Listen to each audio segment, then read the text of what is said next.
Good afternoon. Can you tell me your name for the record? Harry Bruce Rose. Good afternoon, Mr. Rose. This is case number CR 10-21-8323. Were you able to see and hear the video explaining your rights to you? No video. You didn't see the video? No. Were you able to read and understand this document entitled Notification of Rights? The paperwork, yes. Video, no. Right. And is this your signature at the end of that document about your rights? Yes. Right. Do you have any questions about your rights in this matter, Mr. Rose? No. All right, I'm sorry, Mr. Smith. We started without you, but I just asked You're Mr. fine. Rose if he You're fine, understood his Judge. rights. Right. You're fine, Judge. All right, Mr. Rose, you are here today because you've been charged in count 1 with a violation of Idaho Code Section 18-909, assault with intent to commit a serious felony.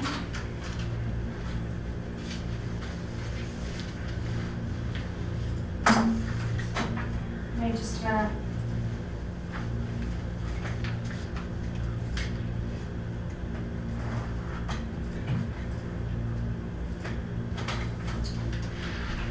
That carries with it a maximum penalty of 15 years in prison, a $5,000 fine, a $5,000 civil fine, and upon conviction, a DNA sample.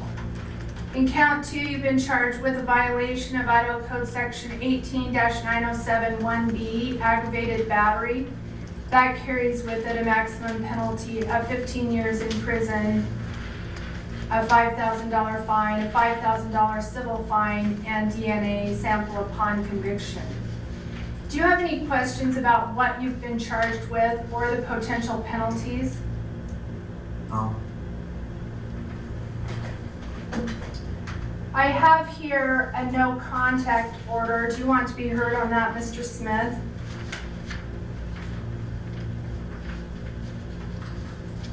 I think Mr. Smith might be frozen. Give me just a minute. Your Honor, I don't know if you can I think, hopefully you can hear me. I can hear you now. There's a no contact order with the protected party being. Do you want to be heard on that or not? No, Your Honor, we understand that's in place and we're fine with that for the time being. All right, Mr. Rose, I am entering this no contact order. You are to have no contact with. If you do, that can be a separate criminal charge.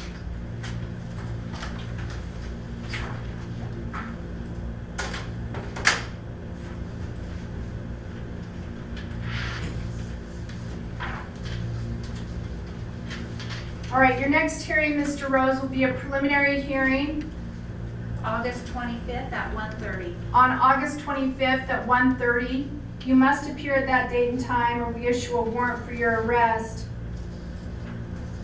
Mr. Smith, do you want to be heard on the issue of bond? Your Honor, if we could. Go ahead. Judge, just to let you know, I know that pretrial interviewed him today. I've not seen a copy of that report, but I can tell you that Mr. Rose has been married to his wife for 40 years. He has no prior criminal history. Miss Rose is a school teacher and has been for 8 years. My client is retired. He has been a city council member and worked for city admin.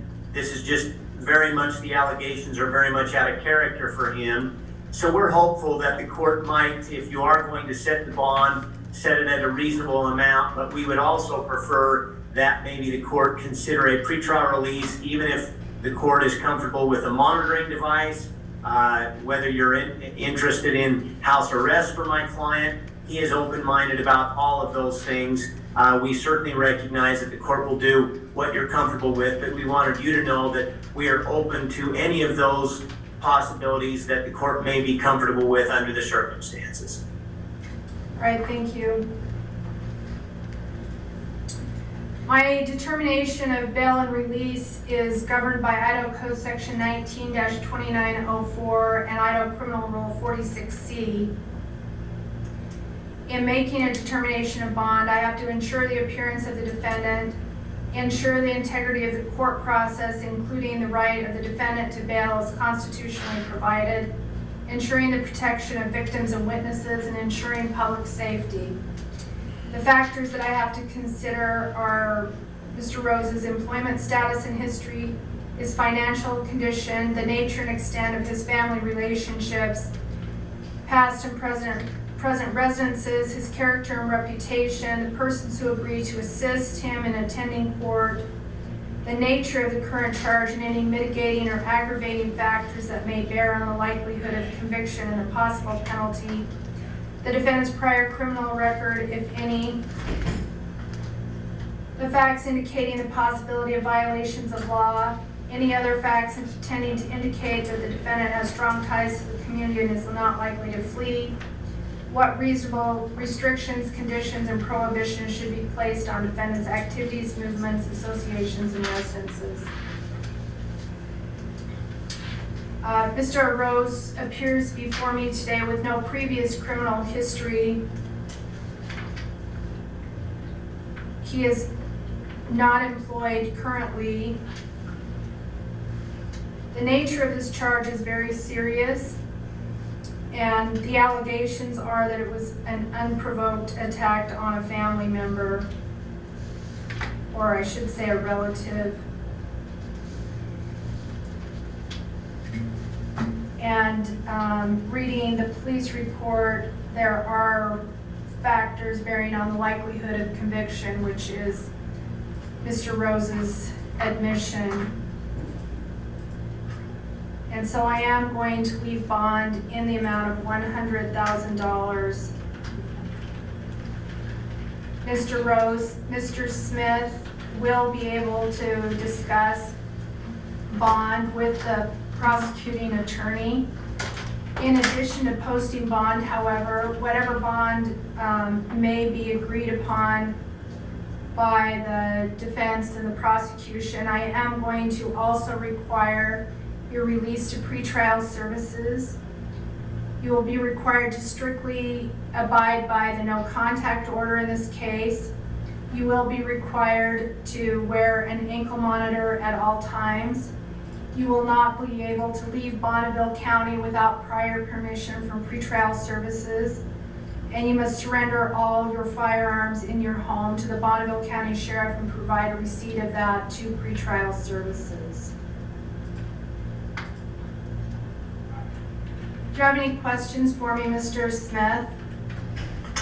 Your Honor, I do not at this time. Thank you. Mr. Rose, I'd ask you if you had any questions, but usually Mr. Smith and defense attorneys don't really want you saying anything. Mr. Smith?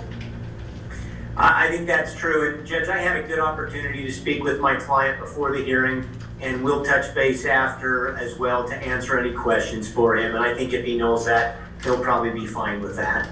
All right. You can be excused, Mr. Rose. Thank you, Your Honor. Thank you, Your Honor.